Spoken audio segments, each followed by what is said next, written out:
Okay. The World According to Humphrey, Chapter 14, Hide and Go Squeak. Hide and go squeak. Apparently, the day after Thanksgiving, humans do two things. They eat leftovers from the day before, and they go shopping. Mr. Brisbane didn't go shopping, of course, but Mrs. Brisbane left early in the morning after telling Mr. Brisbane that there were plenty of leftovers for him in the refrigerator. So there I was, stuck with old Sourpuss, and all he did was sit in his wheelchair looking unhappy. I'd much rather have been hanging out with Principal Morales or chatting with Sae's family. I wish I could have been tricking Miranda's dog, playing cards with AJ's family, or watching Aldo balance a broom on his finger. But no, I was watching a sad and grouchy old man act sad and grouchy. I could have just settled in for my nap, but I remembered what Mrs. Brisbane had said. This man had to get out of his cage. Out of your cage, I squeaked out loud without realizing it. Quiet, you little rat, Mr. Brisbane growled at me. Then he wheeled over to the front window and stared out. Okay, if he wasn't going to get out of his cage, then I'd get out of mine, because I had a new plan. Mr. Brisbane didn't notice me open the lock that doesn't lock. He didn't see me scamper out of the cage, across the table, and onto the couch. He wasn't aware that I leaped down to the floor. He didn't even think about me until I stood in the middle of the living room and said, "Catch me if you can."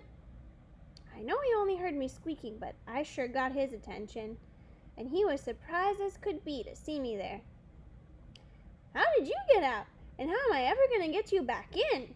He rolled toward me. "Come on, whatever your name is, let's get back in the cage." I let him get just close enough to reach me. He bent forward, cupping his hands, but just as he reached out to grab me, I dashed over to the opposite side of the room. "You little rat," he said, "you can't outsmart me."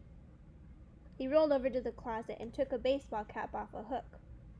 Again, he approached me, and I let him get almost within an arm's reach. This time, he raised the baseball cap and said, "Okay, fella, let's play ball." "We'll see about that," I squeaked, and I bustled off to the living room. We quickly established the rules of the contest. 1, I would stay out in the open, in places he could reach in his wheelchair, and 2, he would use his cap to capture me, if he could. Once he reached the dining room, I rushed into the den. "Oh, think you're clever. We'll see who's clever," he challenged. From the den, I scuttled over to the hallway, and by now, Mr. Brisbane's cheeks were pink and he was almost smiling. "You're smart, but you won't win this one." This time, I let him get that cap within a whisker of capturing me, just to keep the game interesting. Then I scurried back to the living room. But before he followed me, Mr. Brisbane slammed the bathroom, bedroom, and guest room doors. Aha! He was limiting my range of possibilities. Pretty cunning. In the living room, I decided to make a bold move. I hid under the couch. Then I let Mr. Brisbane stew for 5 minutes. "Come here, Humphrey, or you'll have to come out sooner or later," he called. And I thought he didn't know my name. He shook the curtains and pushed the chairs to see if he could rouse me. Too bad he didn't think of using sunflower seeds like Mr. Morales did. Yum! I finally got kind of bored, so I made a dash for the dining room rather. Mr. Brisbane followed, and this time I let him scoop me up in the cap. "I win!" he shouted triumphantly. He was beaming with pride as he stared down at me. "But you were a worthy opponent." He put me back in my cage, and I scrambled into my sleeping house. I have to admit, the game had made me a little drowsy. I don't think it was very long before Mrs. Brisbane returned, carrying several shopping bags full of packages. "What happened, Bert?" she asked when she saw her husband. "Nothing," he said.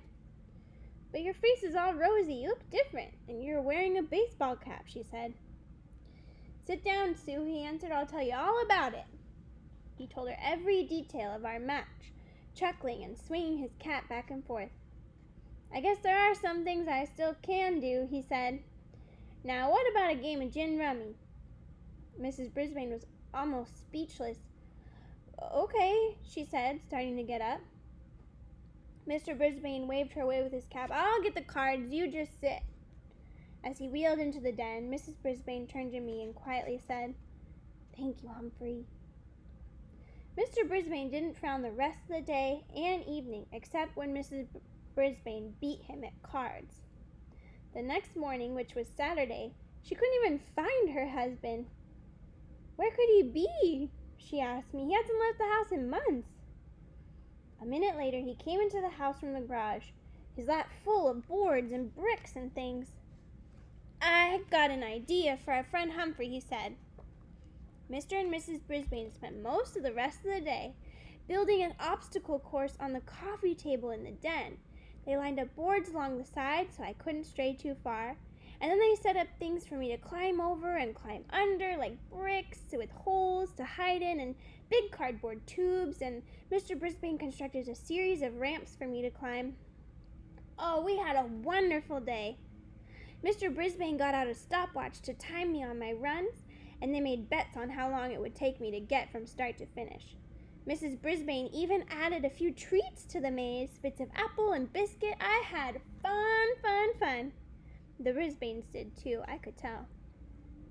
On Sunday afternoon, the Brisbanes invited their neighbors over to watch me run in my maze. Mr. and Mrs. Robinson brought their 5-year-old twins along. "Glad to see you looking so chipper," Mr. Robinson told Mr. Brisbane. "I think he's finally feeling better," Mrs. Brisbane whispered to Mrs. Robinson.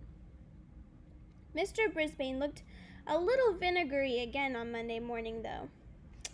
"Why can't we keep him here, Sue?" he asked. "The children would never forgive me," she told him. "He's really their hamster, but," she grinned, "there's a 2-week Christmas vacation coming up soon. I think Humphrey better spend it here." Could I believe my cute, furry ears?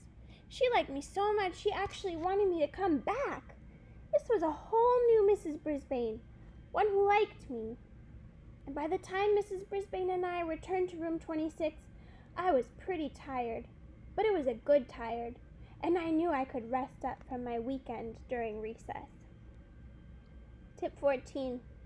Hamsters should be let out of their cages to run in a closed environment for an hour or 2 at a time. Guide to the Care and Feeding of Hamsters by Dr. Harvey H. Hammer.